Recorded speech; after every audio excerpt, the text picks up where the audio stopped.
sur la parole de Dieu. Sur la parole de Dieu. Jésus-Christ, chaque jour, il pouvait ouvrir sa Bible chaque jour, chaque jour, chaque jour, chaque jour.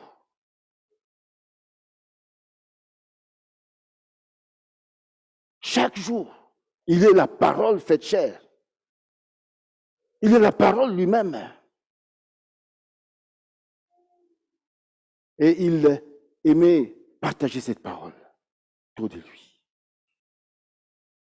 C'est important, mes bien-aimés. C'est important de ce temps que nous vivons, que nous puissions chérir cette parole, aimer cette parole, méditer cette parole. N'attendons pas les dimanches, n'attendons pas les jeudis, mais à la maison, prenons le temps pour méditer la parole. C'est extrêmement important. Ce n'est pas une demi-heure de prédication que nous pouvons grandir dans la foi. Nous avons besoin de nous discipliner aussi nous-mêmes, que nous puissions prendre du temps pour que nous puissions plonger les regards de cette parole. C'est extrêmement important, c'est capital, mes bien-aimés. C'est capital. Jésus était celui qui enseignait chaque jour. Et il nous appelle aussi à être centrés, focalisés sur cette parole. Dans ces temps que nous vivons, ces temps qui sont troublés, sans la parole, mes bien-aimés, nous sommes perdus. Perdus. Nous allons lire ce matin dans Agé, chapitre 1. Pour ceux qui peuvent, on va s'élever pour lire ces quelques versets. Ceux qui ne peuvent pas rester simplement assis, nous voulons honorer Dieu en lisant tous ensemble les chapitres premiers du livre d'Agé.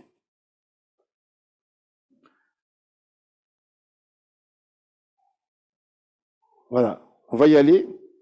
La seconde année du roi Darius, le premier jour du 6e mois, la parole de l'Éternel fut adressée par Agé, le prophète, à Zorobabel, fils de Sheltiel, gouverneur de Juda, et à Josué, fils de Yosadak, le souverain sacrificateur, en ces mots. Ainsi parle l'Éternel des armées. Ce peuple dit, le temps n'est pas venu, le temps de rebâtir la maison de l'Éternel. C'est pourquoi la parole de l'Éternel leur fut adressée par Agé le prophète en ces mots. Est-ce le temps pour vous d'habiter vos demeures lambrissées quand cette maison est détruite?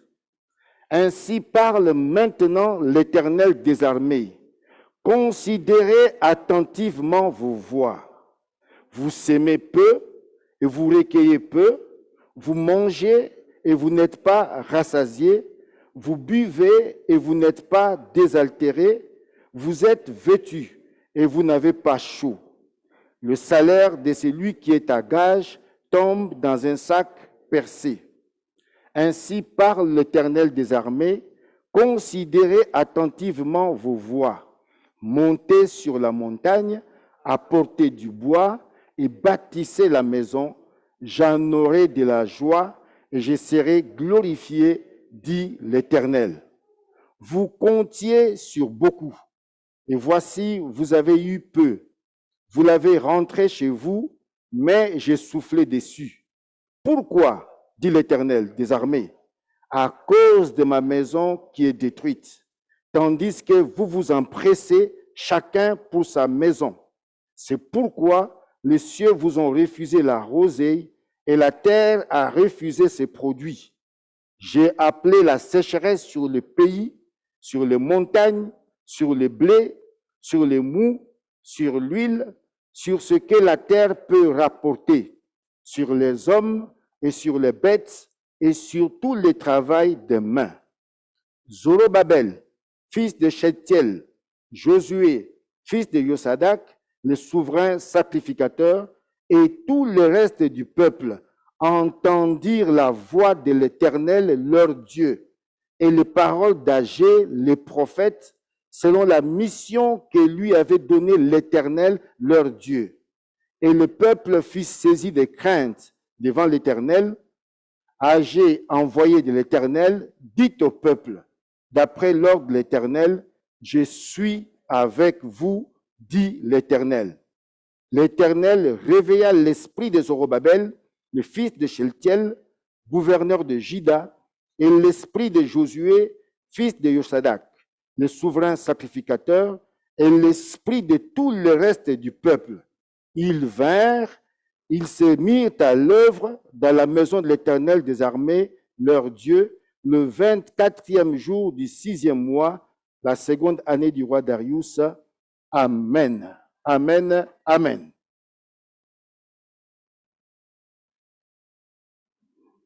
De quoi s'agit-il?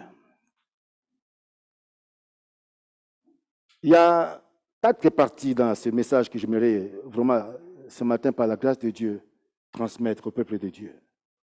Il y a un appel à la repentance, déjà un.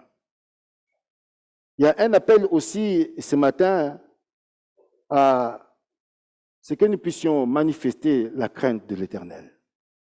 La Bible dit c'est le début de la sagesse.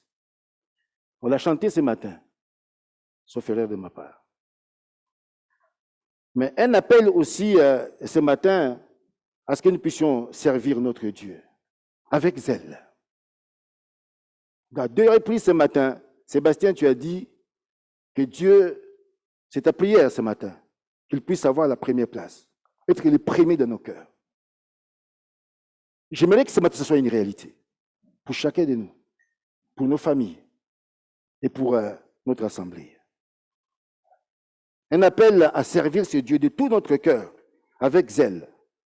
Mais aussi un appel ce matin à ce que nous puissions vraiment nous rendre compte et que la négligence peut aussi nous éloigner des bénédictions de Dieu.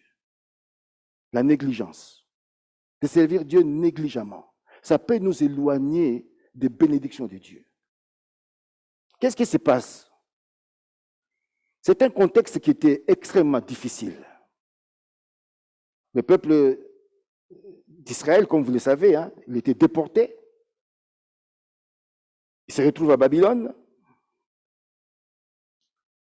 Et là, dans l'année 538, ce qui se passe, c'est que il y a le roi Cyrus qui va prendre le pouvoir dans la Babylonie, le roi des Médès et des Perses.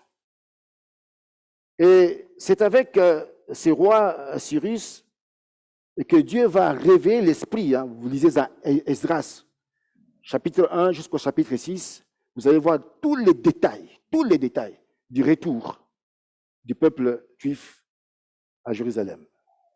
Mais je n'ai pas le temps ce matin de pouvoir parcourir le livre d'Esdras. Je suis surâgé. Donc, Cyrus est donc à la tête, Dieu réveille son esprit, et c'est quand son esprit va être réveillé qu'il va publier un décret. Un décret pour que ceux qui étaient en Babylonie, en tout cas les Judéens qui voulaient rentrer, puissent le faire pour reconstruire le temple. Et donc, ce n'est pas tout le monde qui est rentré, ce n'est pas tous les Juifs qui sont rentrés. Il y en a qui sont restés là-bas parce que voilà, ils avaient construit leur vie là-bas, ils avaient tout ce qu'il faut, ils étaient tranquilles, ils étaient à l'aise, donc ils ont choisi de rester. Mais il y a une partie, en tout cas, qui a décidé de pouvoir entendre, de pouvoir comprendre, de discerner que le temps était venu qu'ils puissent sortir de la Babylonie et qu'ils puissent retourner à Jérusalem pour qu'ils puissent bâtir le temple. Et c'est important, mes bien-aimés. Des fois, nous aussi, en tout cas, je parle de moi, à un moment donné, je n'étais pas un enfant de Dieu parce que la Bible dit qu'on n'est pas chrétien, on devient chrétien. À quelque part, j'étais comme prisonnier, esclave. Mais Jésus-Christ de Nazareth, dans sa grâce, il est venu me délivrer, me libérer. Je l'appelle toujours mon libérateur. C'est lui qui m'a libéré, qui m'a délivré. Et dès l'instant où il m'a libéré, il m'a délivré, j'ai compris. C'était pour le suivre et pour le servir. C'était pour le suivre et pour le servir. J'ai tourné le dos au péché, j'ai tourné le dos au monde. Avec tous ces plaisirs, j'ai dit bye bye. Moi, je vais en Israël. C'est important. Et donc, ici, Cyrus décrète, les Judéens rentrent, et quand ils rentrent, tout de suite, regardez, ils avaient cette vision-là qu'on leur a transmise qu'il fallait rebâtir le temple. Et c'est avec joie, avec allégresse, alors qu'ils sont libres et qu'ils vont commencer tout de suite, ils vont commencer à travailler. Il faut commencer d'abord par rétablir l'autel des sacrifices, des holocaustes. Et puis après, ils ont commencé à poser les fondements pour rebâtir le temple. Oh, je peux imaginer, je peux le voir. Il y avait un zèle, il y avait une joie, il y avait de l'euphorie. Ils étaient contents. De nouveau, le temple, ce lieu, sa maison de prière par excellence, pour qu'ils puissent avoir ce temps de cœur à cœur, ce temps de face à face. Oh, moi j'aime bien dans l'Exode quand Moïse parle de la tente des rencontres, la tente d'assignation, où Moïse aimait venir pour rencontrer l'Éternel, le Dieu Tout-Puissant. Où Josué venait avec Moïse, où Josué restait même quand Moïse sortait, il restait dans cette présence-là. Et alors qu'ils vont commencer à bâtir, à construire, à travailler, à servir le Seigneur, vous savez, le diable, ce qu'il veut, ce qu'il essaye de faire. J'aimerais qu'on discerne. Vous savez, on dit que la Bible, voilà, c'est l'Ancien Testament, tout ça, mais c'est tellement d'actualité. Je vous assure. En les lisant, je me vois aujourd'hui, moi je dis, mais Seigneur, mais c'est ce qu'on vit aujourd'hui. C'est ce qu'on vit aujourd'hui. Alors qu'ils sont en train de travailler dans la joie, dans la paix, tout ça, dans l'amour, unis, c'était unis. Regardez, tout d'un coup, l'ennemi arrive. Celui qui, la Bible dit, et Pierre 5, 8, c'est lui qui rôde, cherchant qui dévorer, cherchant qui détruire, cherchant qui disperser, cherchant comment diviser le peuple de Dieu. Et il n'a pas tardé. Hein. Il n'a pas tardé. Il a dit, oulala. Ils étaient tristes, ils étaient dispersés, ils étaient dans la dépression, ils étaient pratiquement dans l'apostasie. Il fallait qu'ils soient dans cet état-là. Comme ça, ils ne nous dérangent pas. Ils ne priaient pas, ils ne méditaient pas, ils ne proclamaient pas la parole, ils n'évangélisaient pas. On était tranquille. Maintenant, regardez, il faut les arrêter. Et tout d'un coup, les ennemis de Judas et Benjamin se sont présentés. Regardez les Esdras, vous allez voir ça. Pour faire quoi? Pour chercher par tous les moyens à arrêter ces ailes-là. C'est ce qu'il fait aujourd'hui encore. Regardez mes bien-aimés. Regardez ce qui se passe. Regardez. Que Dieu nous ouvre les yeux spirituels, l'entendement spirituel, que nous puissions comprendre ce qui se passe ici, aujourd'hui, dans notre temps aujourd'hui. Tout est fait aujourd'hui. Il y a une cible. Il y a une cible aujourd'hui, il y a une cible. C'est l'Église de Jésus-Christ. Pour la faire taire. Pour la faire taire, tout simplement, parce qu'elle dérange. Pour qu'elle se taise. Et là, dans ce contexte qui était troublé, dans ce contexte qui est difficile, qu'est-ce qui va se passer? Eh bien, le peuple de Dieu va tout simplement se plier. Pendant 16 ans, il va y avoir comme un silence total. Les travaux sont interrompus. Les travaux sont arrêtés. Et pendant ce moment-là, regardez, il y a une démobilisation. L'unité a été brisée, la joie a été volée, la paix a été volée. Et donc, le peuple a commencé à chercher comment faire et tout, désemparé. Les responsables désemparés, Zorobabel désemparé, Josué désemparé. Et au bout d'un moment, ben voilà, il y a une fissure et l'ennemi est rentré. Le peuple de Dieu, finalement, ils ont baissé la garde. Ils ont baissé les bras. 16 ans. La Bible dit qu'en ce moment-là, chacun a commencé maintenant à regarder à ses propres affaires, à regarder maintenant à pouvoir faire ses propres projets. Voilà, bon, moi, je vais aller dans tel endroit, dans tel lieu, telle famille, dans tel endroit, tel lieu. Ils étaient alors zélés, mais pour leurs propres projets à eux. Zélés, mais pour leurs propres affaires. Zélés, mais pour leurs propres, ils n'ont pas complètement renversé les priorités. À place que Dieu soit le numéro 1, Dieu n'est plus le numéro 1 à la vie. Et bien aimé, c'est des choses qu'on dit comme ça, mais il faut faire attention. J'étais chez mon médecin la semaine passée, j'étais pour juste lui demander un truc là, et puis c'était un nouveau médecin parce que celui que j'avais, il est à la retraite maintenant. Et tout d'un coup, il regarde mon dossier dans les systèmes, il me dit, mais M. Sungani, je crois que tu as besoin d'un check-up. Moi, je dis, mais comment ça? Moi, je n'ai pas besoin. Je suis en bonne santé. Non, non, non. Il faut, parce que ça fait maintenant 2-3 ans que tu n'as pas fait de check-up, il te faut faire un check-up. Et de temps en temps aussi, Dieu vient, il nous arrête pour qu'il puisse faire un bilan. Alléluia. Un bilan, un check-up. Où tu en es? Quelle est ta température spirituelle? Quel est le thermomètre spirituel? Mais c'est parce qu'il nous aime.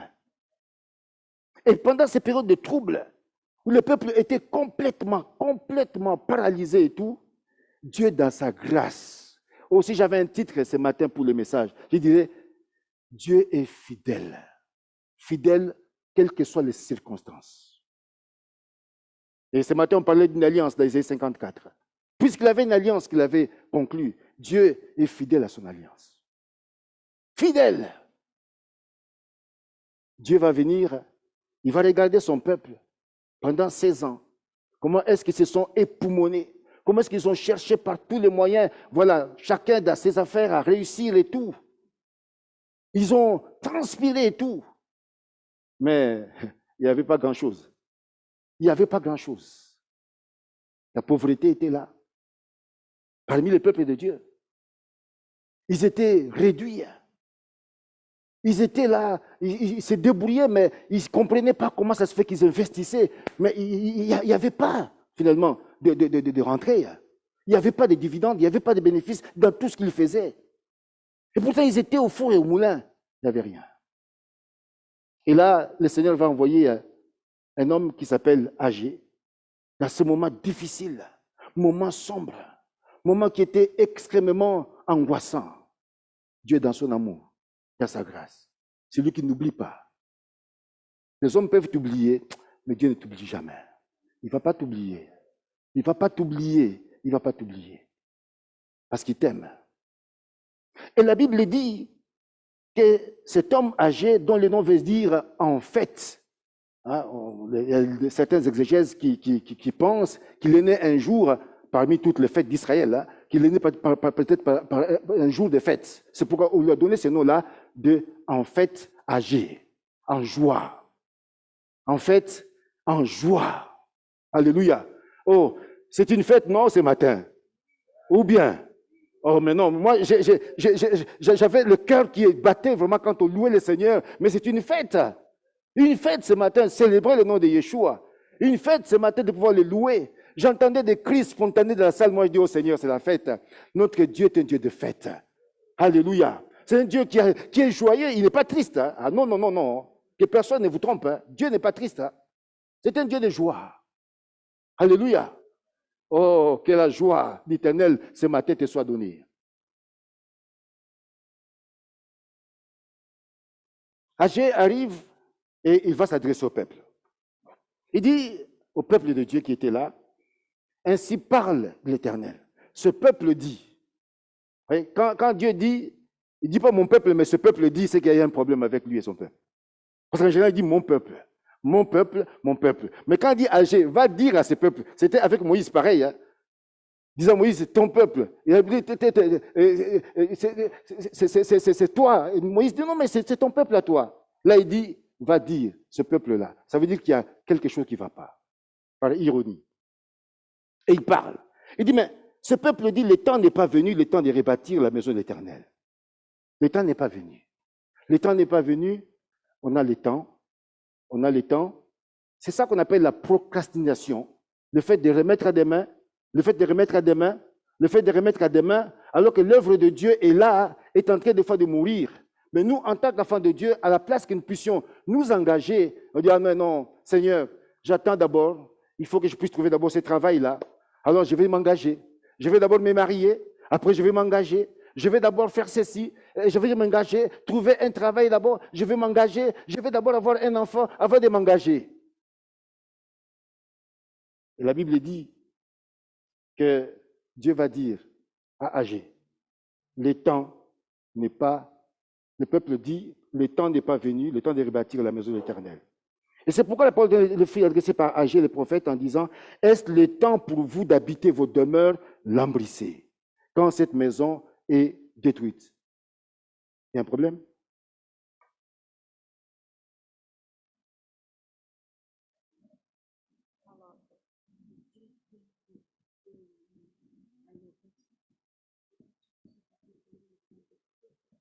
Mhm. Ouais, tu as les plaques. Tout dit, oui, gris et blanc. Ok. Ok. Alors, je m'excuse, il y a le directeur de Allo Boisson qui est là.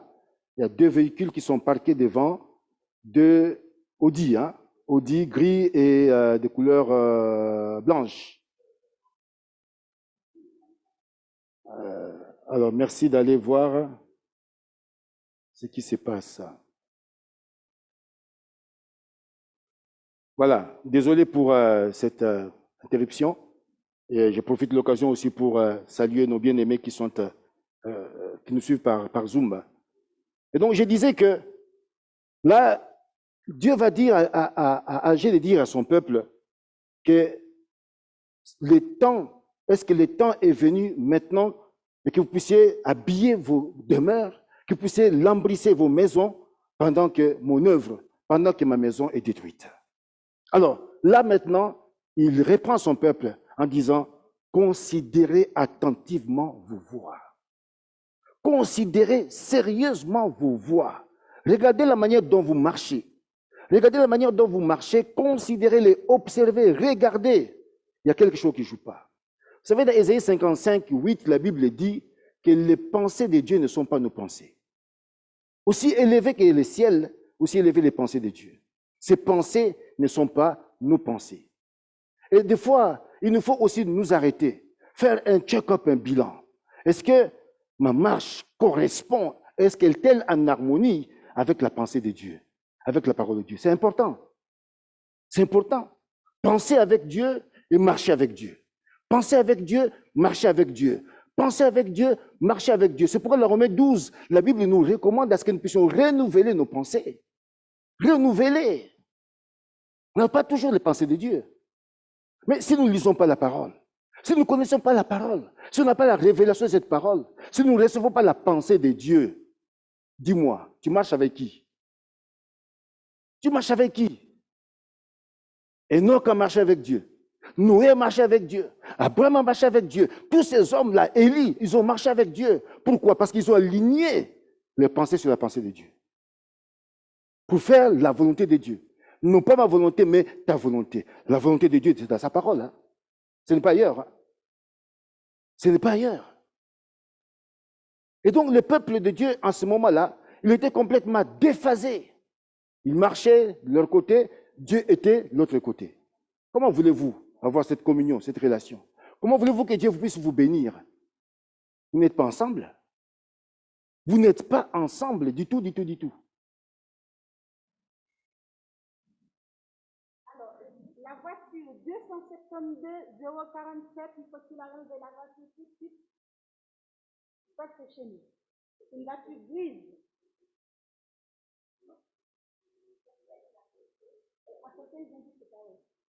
C'est une Audi?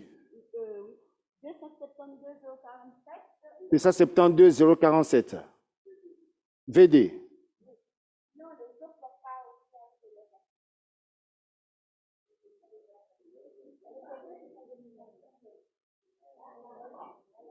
Oui, peut-être c'est Flavienne, oui. Je suis vraiment navré, désolé pour... voilà.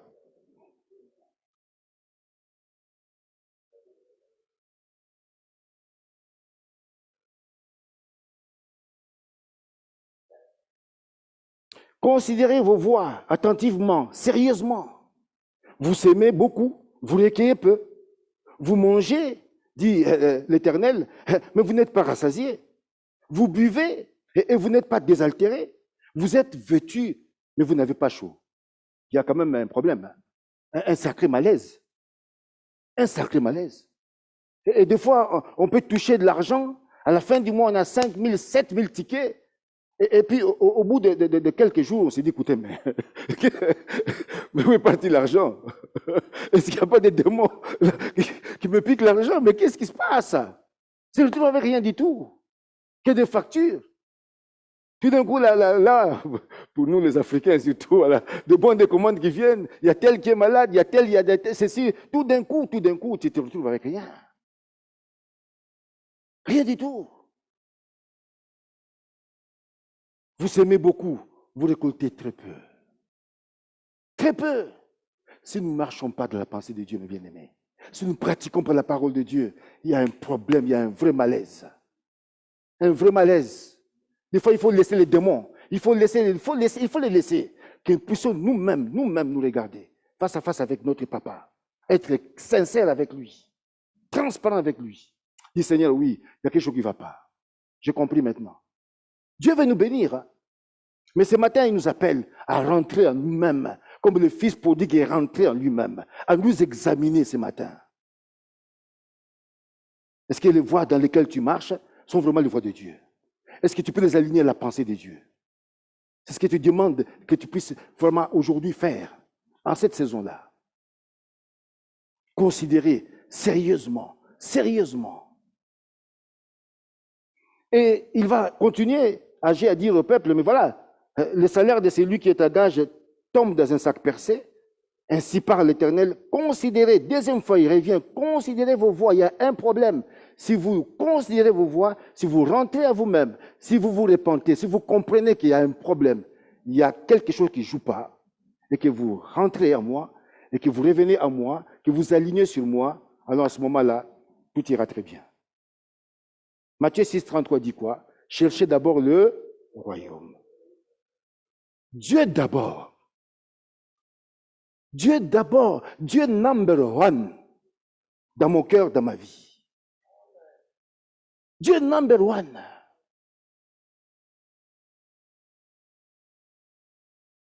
Laissez les hommes d'abord, laissez. Mais Dieu est ton papa d'abord, dans sa présence, avec lui, face à face. Je te dis ce matin, si alors que le Saint-Esprit nous parle, que tu commences à te repentir, simplement, à rentrer à toi-même, à t'examiner vraiment, à être vrai avec le Seigneur, quelque chose peut se passer ce matin. Vous savez, quand nous revenons à Dieu, quand nous rentrons en nous-mêmes, comme le Fils prodigue, quand nous disons, Seigneur, je me suis trompé, j'étais loin de toi, mais je me repens ce matin. Et je viens devant ton trône de grâce. De l'instant où dans ton cœur déjà, tu fais ce choix-là, tu prends cette décision-là, il y a quelque chose qui se passe. Le Seigneur t'ouvre les portes. Tu viens, il commence à menacer tous les dévoreurs. Traverse simplement la repentance. C'est une porte, la repentance. Je dirais unique. Si nous voulons voir des choses se passer dans nos vies, si nous voulons voir Dieu venir dans notre assemblée, transformer nos cœurs, nos vies, si nous voulons voir des grandes, je dis bien des grandes bénédictions, il faut commencer par là.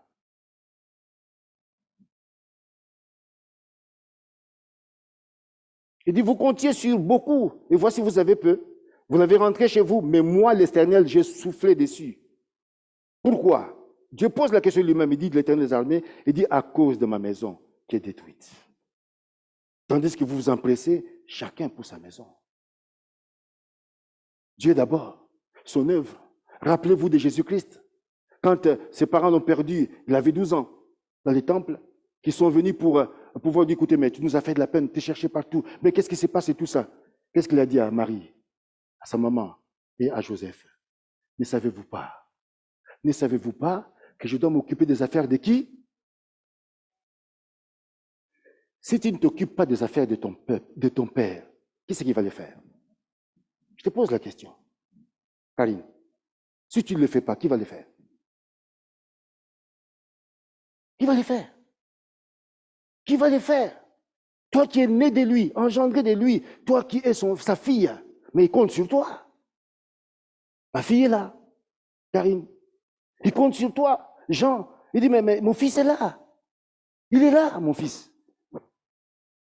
C'est lui, mon serviteur. Il compte sur nous, mes bien-aimés. Il va compter sur qui d'autre?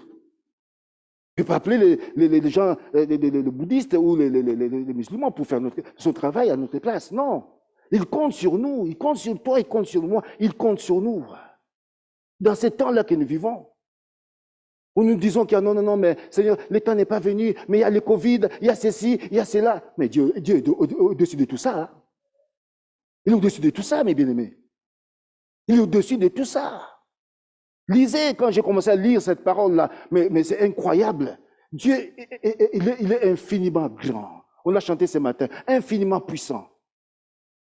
Et s'il est avec nous, qui sera contre nous? Qui? Il dit à Agé, dis à mon peuple, appelle-le. Et alors que, voilà, il dit, la terre a refusé ses produits. C'est pourquoi les cieux vous ont refusé la rosée. Il n'y a plus de bénédiction. Tout est maigre, tout est maigre, tout est maigre, tout est maigre, tout est maigre. Alors que nous avons le Dieu de l'abondance. J'ai appelé la sécheresse sur les pays, sur les montagnes, sur le blé, sur le mou, sur l'huile, sur ce que la terre peut rapporter, sur les hommes, sur les bêtes et sur tout le travail des mains. Et parce que vous avez négligé mon œuvre, parce que vous avez été insensible, indifférent, oh, que Dieu nous aide. Que Dieu nous aide, mes bien-aimés. Indifférent, insensible, devant l'œuvre de Dieu, alors qu'il y a des choses à faire et que Dieu cherche ses enfants pour qu'ils puissent les servir. Et des fois, nous défilons. Je n'ai pas le temps. Que des excuses aujourd'hui. Que des excuses. Que Dieu nous aide à ce que nous puissions vraiment revenir à ces dieux-là. Et que nous puissions lui être agréables. Il dit à Agé de s'adresser à Zorobabel. Et la Bible dit que Zorobabel, au verset 12, fils de Shealtiel, Josué, fils de Josadak, le souverain sacrificateur, et tout le reste du peuple, pendant que Agé parlait, la Bible dit qu'ils entendirent la voix de l'Éternel. J'aime ça. Dans une autre version, c'est marqué, ils écoutèrent la voix de l'Éternel. Ils étaient touchés. Là, ils étaient rendus attentifs. Et ils se sont rendus compte effectivement que Dieu ne ment pas. Ce qu'il leur dit, c'est la vérité. Il faut qu'ils puissent, à ce moment-là, faire demi-tour. Ils disent, entendirent la voix de l'Éternel, leur Dieu, et les paroles d'Agé, le prophète, selon la mission que lui avait donnée l'Éternel, leur Dieu. Et le peuple fut saisi de crainte devant l'Éternel. Et ce matin, Dieu veut faire un appel à la crainte, un respect vis-à-vis de ces dieux-là. Aujourd'hui, malheureusement, la crainte a disparu. La crainte de Dieu a disparu, même parmi les enfants de Dieu. La crainte de l'Éternel. Il dit que c'est le commencement de la sagesse. Dans Actes, chapitre 2, si je ne me trompe pas, verset 47, nous pouvons lire cela. Regardez dans la première église primitive, Actes, chapitre 2. Vous allez voir, lorsque le peuple de Dieu manifeste la crainte, un respect profond vis-à-vis de ce Dieu-là, quelque chose se passe. Cette crainte attire cette présence. Elle vient comme multiplier, amplifier la présence de Dieu. Et il se passe des choses. Actes chapitre 2, verset 43. Merci beaucoup. Regardez, verset 42 déjà. Il persévérait dans l'enseignement des apôtres, dans la communion fraternelle, dans la fraction du pain et dans les prières. Verset 43. La Bible dit quoi? La crainte s'emparait de chacun. Et regardez, puisqu'il y avait la crainte de Dieu là, qu'est-ce qui s'est passé? Il se faisait beaucoup de prodiges et de miracles par les apôtres. La crainte de Dieu. Lorsque nous avons cette crainte, nous la manifestons individuellement, en tant que famille, en tant que communauté, en tant qu'église. Il y a cette présence-là qui s'amplifie.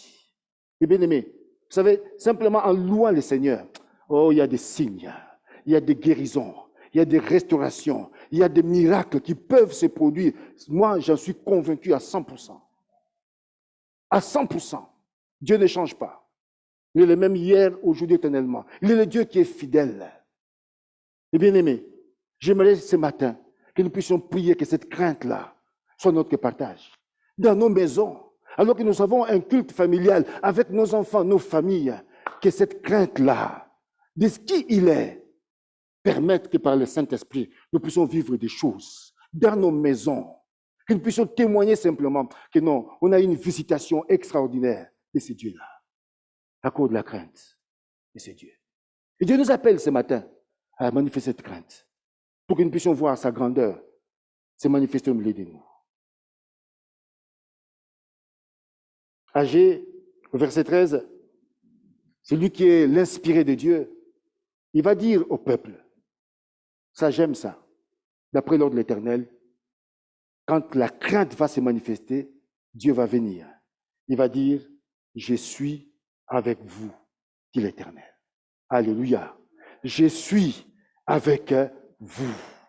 Lorsque nous nous repentons, lorsque la crainte de Dieu est visible, manifeste dans nos vies, il y a quelque chose qui se passe. Le Saint-Esprit commence à parler. Le Saint-Esprit peut utiliser un frère, une sœur, par des paroles de grâce, des paroles de connaissance, des paroles de vie, des paroles de guérison, des paroles qui font du bien, d'encouragement. Dieu dit, je suis maintenant avec vous.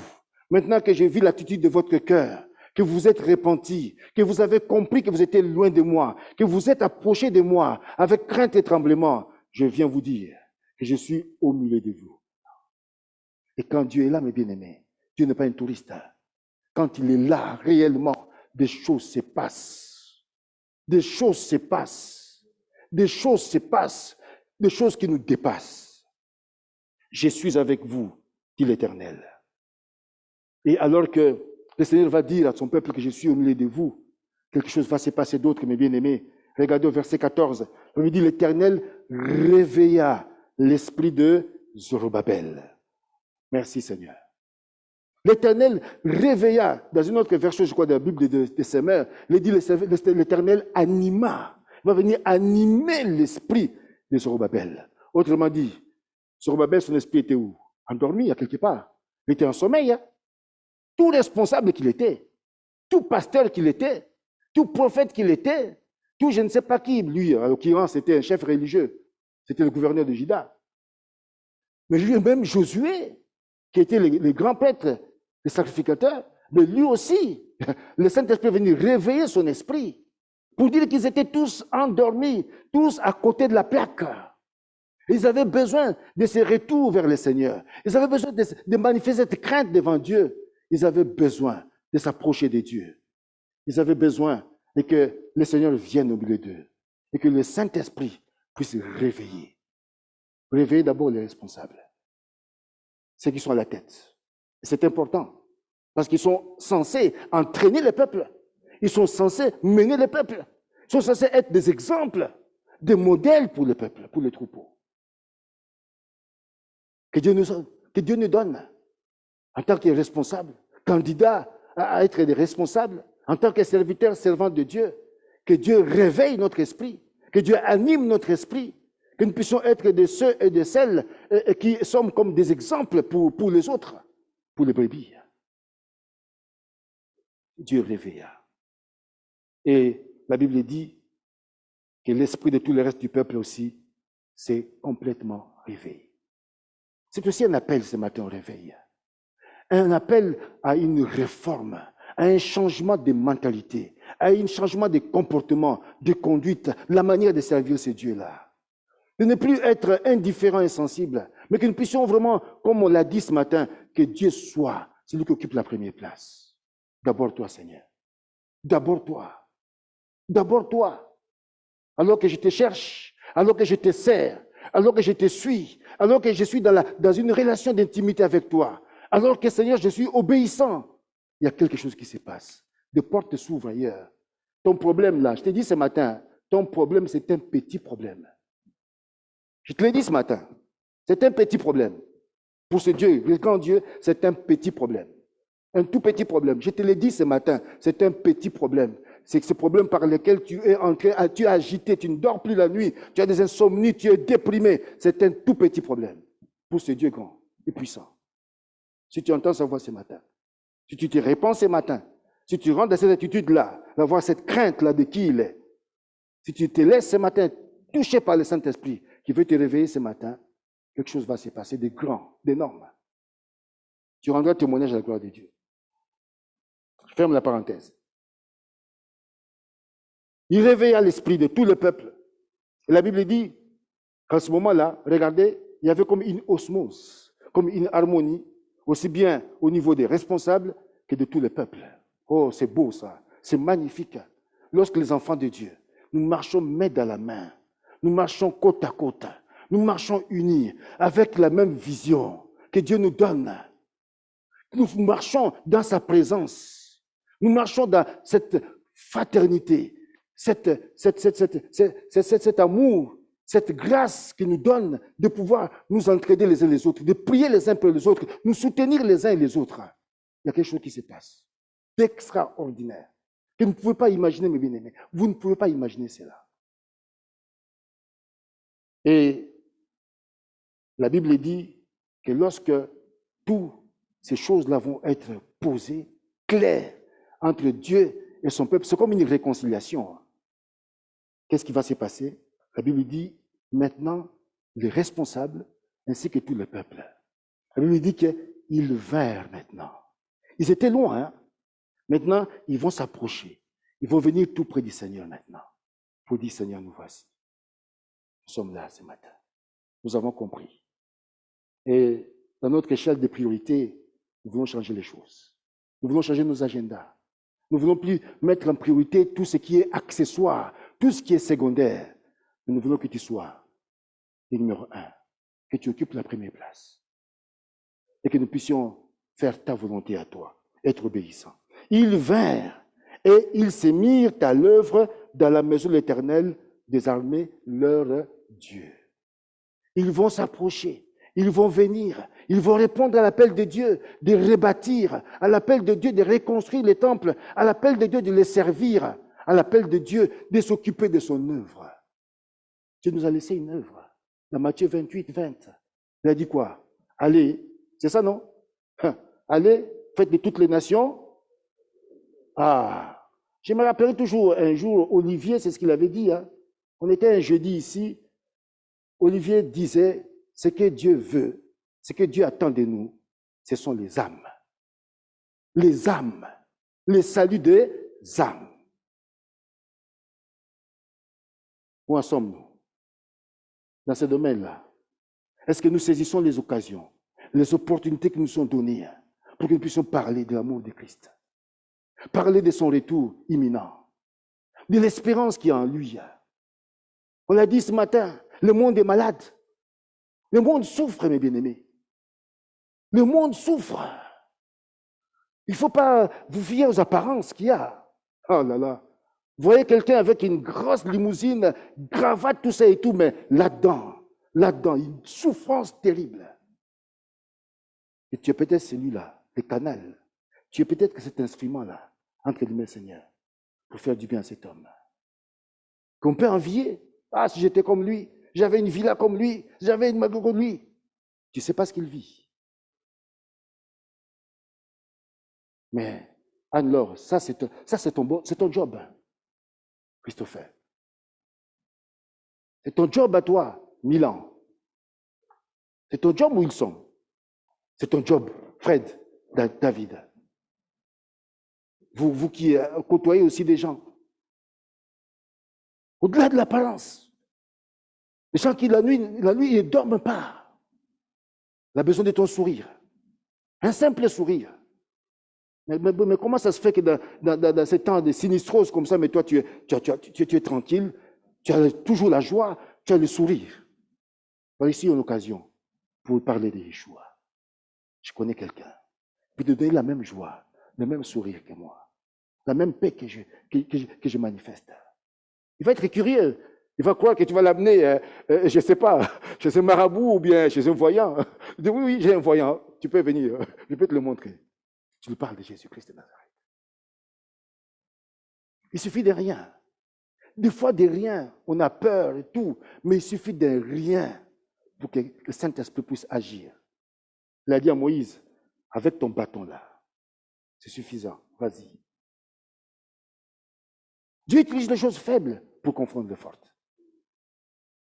Mais ce matin, je vais m'arrêter. Là, la prochaine fois, on va partager le chapitre 2. Mais ce matin, c'était vraiment un encouragement. À nous dire quoi ce matin? Que le Seigneur, il nous aime. Il veut vraiment se révéler à nous. Il veut être au milieu de nous. Et c'est pourquoi il dit, verset 8, il disait, maintenant, montez à la montagne, bâtissez la maison, et j'en aurai de la joie. J'en aurai de la joie et je serai glorifié. Quand tu nous vois rentrer dans son œuvre, quand tu nous vois rentrer dans ce qu'il a préparé pour chacun de nous, Dieu dit que j'en aurai de la joie.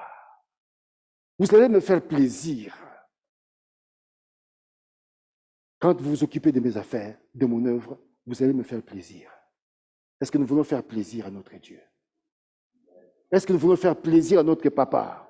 Est-ce que tu veux faire plaisir à ton papa? Je ne t'entends pas. Est-ce que tu veux faire plaisir à ton père? Alors vous avez compris que le message qu'il a adressé hier à Agé, peut-être un message d'actualité aujourd'hui. Peut-être que nous sommes aussi, sans le savoir, à cause des problèmes, à cause des situations que tu vis, que Dieu connaît, mon frère, que Dieu connaît, ma soeur. Connaît ce que tu vis. Mais à cause de tout cela, tu t'es éloigné, tu t'es éloigné, tu t'es éloigné. Et ta foi a été complètement ébranlée. Ton zèle a été complètement ébranlé. Point que l'apostasie même peut te toucher. Je ne le souhaite pas pour toi ce matin. Mais j'aimerais que tu te ressaisisses ce matin. Que tu fasses la démarche contraire, que tu reviennes ce matin. Disant, Seigneur, je suis à toi ce matin. C'est vrai que j'étais loin. J'ai marché selon mes propres forces. Comme j'ai senti tout ça à cause des circonstances, à cause de mes problèmes, à cause des difficultés. Mais ton papa ce matin te dit, reviens à moi ce matin. J'ai tout ce qu'il faut pour toi. Tout, absolument tout. Mets-moi à l'épreuve. Tu verras. Si je ne veux pas ouvrir des clés des cieux, et que la pluie de l'arrière-saison puisse tomber dans ta vie à toi. Il est le Dieu qui t'aime, le Dieu qui nous aime, le Dieu qui est là ce matin, qui veut ce matin tout simplement nous encourager. Nous encourager à ce que nous puissions revenir à lui. Est-ce que nous pouvons prier ce matin un petit moment? Demander la grâce de Dieu ce matin. On va prier ce matin. Je ne sais pas si Rachel peut venir devant. Juste un chant qui peut nous conduire dans un temps où nous voulons nous humilier devant le Seigneur ce matin. Et que nous puissions ce matin dire, Seigneur, je reviens à toi ce matin. Je reviens à toi. Je me rends compte que je me suis éloigné de toi, mais je reviens à toi ce matin. J'ai besoin de toi. Parce que je me suis rendu compte que j'ai perdu mon premier amour. Ce zèle que j'avais, ce zèle qui faisait que je ne pouvais pas m'arrêter de pouvoir parler de toi. Parler de toi, annoncer la bonne nouvelle, prêcher la parole. Je me rends compte que là, je me suis vraiment affaibli. Et tel que je suis ce matin, je viens à toi. Prends-moi dans tes bras d'amour. Viens me réchauffer ce matin par ton Esprit Saint. Viens ce matin me rendre bouillant ce matin. Viens ce matin, Saint-Esprit, me faire du bien. Alors que nous nous repentons ce matin. Alléluia. Gloire à ton nom, Jésus. Merci, Seigneur. Merci, Seigneur.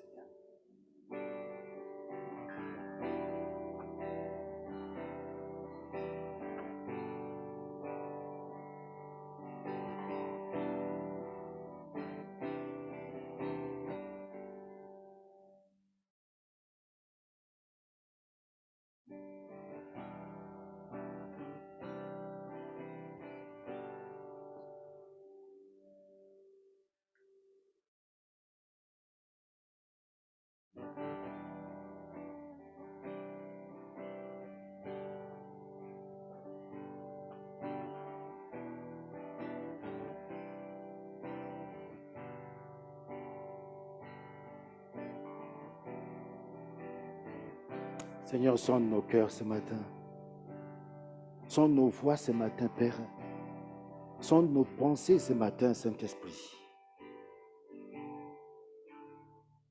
Nous sommes comme le fils prodigue qui s'est éloigné de toi, qui a tout perdu, Père. Et ce matin, nous avons compris que tu es là, Seigneur, que tu ne nous as pas abandonnés, tu ne nous as pas oubliés, Père de gloire. Et pendant ces 16 ans d'interruption des travaux, ces 16 ans de sécheresse, de pauvreté, d'éloignement, tu étais toujours là. Dans cette alliance perpétuelle, tu étais là et à attendre notre retour. Ce matin, nous revenons à toi, Père. Et demandons pardon ce matin. Nous rentrons en nous-mêmes ce matin. Examinons devant ton trône de grâce ce matin. Comprenons que c'est un Dieu qui pardonne ce matin, qui nous purifie ce matin, qui nous sanctifie ce matin, qui nous accueille de même que tu as accueilli les fils prodigues, sans que tu puisses nous reprocher, sans que tu puisses nous donner un coup de bâton, mais tu nous accueilles, parce que tu vois nos cœurs ce matin, nos cœurs qui s'humilient devant toi, nos cœurs qui ce matin reconnaissent que tu es le Dieu saint, le Dieu qui est bon, le Dieu qui est fidèle. Merci Seigneur. Merci.